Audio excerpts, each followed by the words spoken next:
कौन है असली सम्राट? तेनालीरामा की कहानी। ईरान के शहंशाह ने महाराज कृष्ण देव राय के अष्टदिग्गज तेनालीरामा की बुद्धिमानी की बहुत प्रशंसा सुनी थी। वे उनसे मिलने के लिए बड़े लालायत थे। उन्होंने एक संदेशवाहक के हाथों तेनालीरामा को अपने देश आने का निमंत्रण पत्र भिजवाया।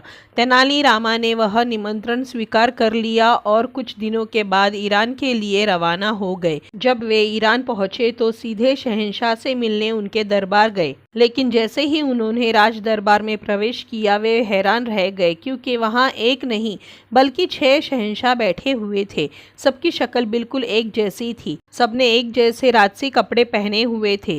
वे समझ गए कि ईरान के शहंशाह उनकी परीक्षा लेना चाहते हैं। असली शहंशाह को पहचानने की एक बड़ी चुनौती तेनालीरामा के सामने थी। उन्होंने 6 शहंशाह को ध्यान से देखा, फिर आगे बढ़े और एक शहंशाह के सामने जाकर झुककर प्रणाम किया। वे ही असली शहंशाह थे।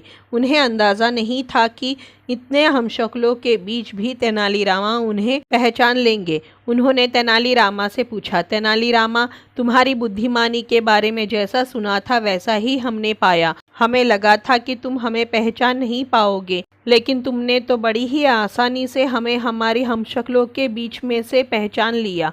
कैसे? ये तो बड़ा ही आसान था शहंशाह। तेनालीरामा मुस्कुराते हुए बोले, मैंने गौर किया कि शहंशाह बनकर एक जैसी शक्ल के जो लोग बैठे थे उनमें से बस आप ही की नज़र सामने की ओर थी। बाकी सभी आपकी ओर देख रहे थे। मुझे समझते देर नहीं लगी कि आप ही असली शहंशाह है। आम इंसान को चाहे राजसी कपड़े क्यों ना पहनाए दिए जाए, संबल पाने वह अपने राजा की ओर ही देखता है। वही यहाँ हो रहा था। तेनालीरामा का उत्तर सुन ईरान के शहंशाह बहुत खुश हुए और उन्होंने तेनालीरामा को ढेर सारे उपहार दिए। तो दोस्तों, ये थी तेनालीरामा की कहानी। कौन है असली सम्राट? आपको कैसी लगी? अगर अच्छी लगी हो तो इसी तरह की कहानियों के लिए चैनल को सब्सक्राइब करें, वीडियो को लाइक करें, शेयर करें। धन्यवाद।